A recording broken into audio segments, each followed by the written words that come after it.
Hey everybody, if you're still driving around with your outdated stock Jeep stereo and want to upgrade to a new stereo that includes both Apple CarPlay and Android Auto, then you'll definitely want to check out this video.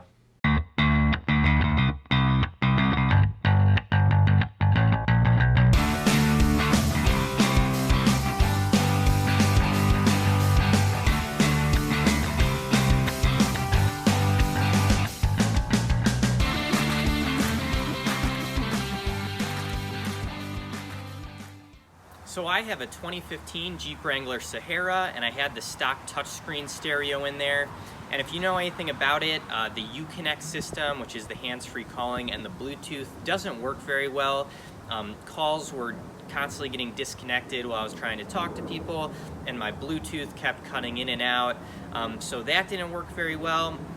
And then the overall look of it was very outdated. If you use the GPS system, the maps looked like they were from the early 2000s type GPS, even though this is a 2015, like I said. And even on some of the newer JKs through 2018, they didn't update it very well. It still looked outdated to me and made the whole vehicle on the inside just look older.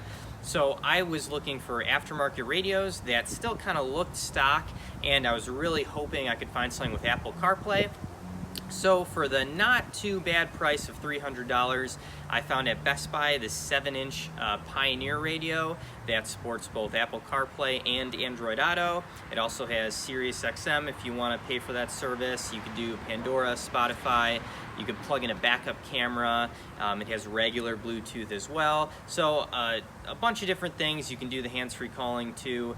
And I ended up getting a professional to install it in there. The Apple CarPlay works great. I really like the radio overall. I also had them put in a backup camera, which I'll show you that in a minute too.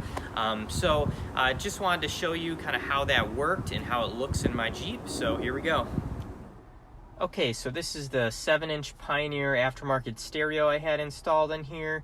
It's a little bit wider than the stock Sahara touchscreen if you had one of those, because that had the buttons on the side, and this one has the buttons on the bottom and then more space for the screen to fit in there. So I'm going to start it up and show you how it works.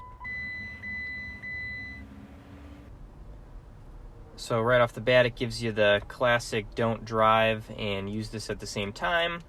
And this is just the start screen, so this doesn't have anything to do with Android Auto or Apple CarPlay. Your phone needs to be plugged in for that. It's connecting to my iPad right now. So it will just automatically connect to whatever Bluetooth device you had on this. Works way better than the Uconnect did as far as it doesn't randomly lose signal, and it doesn't drop calls or anything while you're in the middle of using it if you're trying to drive and call someone. In order to connect the Bluetooth, you just go to Settings, there's a Bluetooth icon, then you hit Connection, and then it'll list all your devices. This is where you can pair or unpair any that you want. In that same settings menu, there's a bunch of other things you could do. Most of it has to do with either like video or the audio or the picture settings. You can make calls right here, and you could also do any of the EQ settings with adjusting the bass and treble and all that. If I hit this menu button in the middle, it'll take you to a main screen where you can access the AM/FM radio, which would then have a bunch of presets you can choose from. If I go back to the home screen again, you can get back to Bluetooth. You could do Spotify, Pandora. If you plug in like a USB stick with some music, you would hit that right here to access that. If you click this AV option, you could get the Sirius XM if you have that service downloaded and active. And you could also do an auxiliary cord, which you would have to run from the back of this and then feed it out like the carpet or part of the dash where you would plug that in. So that's the basic radio. Like I said, the Bluetooth works really well in here. I was listening to country music before, so this is a playlist that's connected to my iPad, and it'll show the artists and everything on here. So this already looks way better than the stock screen, looks way more up-to-date and modern. So that's this regular radio. Now I'm going to show you the Apple CarPlay, because I have an iPhone, and for that, you just plug it right into your phone, which I'm going to do right now. Okay, so I plugged in my iPhone and it'll automatically take me to this nice Apple CarPlay screen. If you have an Android phone, it would automatically take you to the Android Auto screen. Since the last thing I was listening to on Apple CarPlay was Spotify, it brings up this Spotify screen, and it has a few tabs. So under Home, it'll have daily mixes based on what it thinks you'll like listening to. It just makes these you can choose from. You can go to Recently Played. You can go to Browse, where you can look through different genres of music.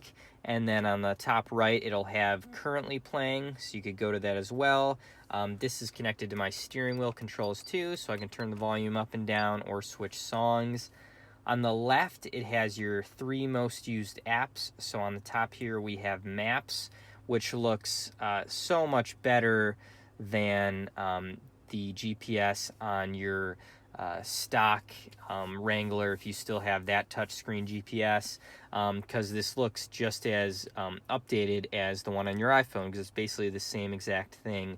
So you can go on here, you could hit search, you can either use Siri to speak where you want to go, or there's this nice keyboard that works really well, and it'll come up with suggestions of where you might want to go. And you could also scroll down here and choose between restaurants or grocery stores, any of that. If I click on the phone app, because you already saw Spotify, so I'll click on phone. You can have the keypad to dial numbers. You can go through your contacts, your recent numbers. You can check your voicemails. And then on the bottom left, if you click this screen, it'll take you to, it has like 3 things on here. You have your maps, your played music that you're currently listening to, and then it has shortcuts to, like, it gives me my home address and then another place I often go. And then on the bottom left again, since I'm on this screen, it'll just go to an app screen where if I click that, you can just scroll through your different apps you might want to use. And you can also download more apps on that screen as well, if you have anything you want to add to your Apple CarPlay. But I think these are just kind of the stock apps that are on here. I think I had to download Google Maps since that's not the stock maps it uses. I think I also had to download Amazon Music. So it works really well. The one other thing you could do too is you could use Siri. If you press and hold on the screen, Siri will pop up and you could say, take me to this place or play this on Spotify. So overall, a really nice radio. One last thing I'll show you is I plugged in a backup camera. So if I go into reverse, the backup camera automatically pops up. Really nice wide view. I'll show you what that looks like, where the camera is actually mounted, because it's one that's specifically made for the Wrangler that sits behind the spare tire and just sticks out through one of the spare tire spokes, so it looks really good. There's also this option for the grid lines if you need that for parking. So I really also like this backup camera, and I love that this radio allows you to plug one in. I'll attach a link to this camera as well, along with the radio in the description. So overall, a very nice stereo. I've had it for a couple months now and I'm still very happy with the purchase. I'll put links to both the stereo and the backup camera in the description below. As always, feel free to like and subscribe, and if you have any questions, leave them in the comments.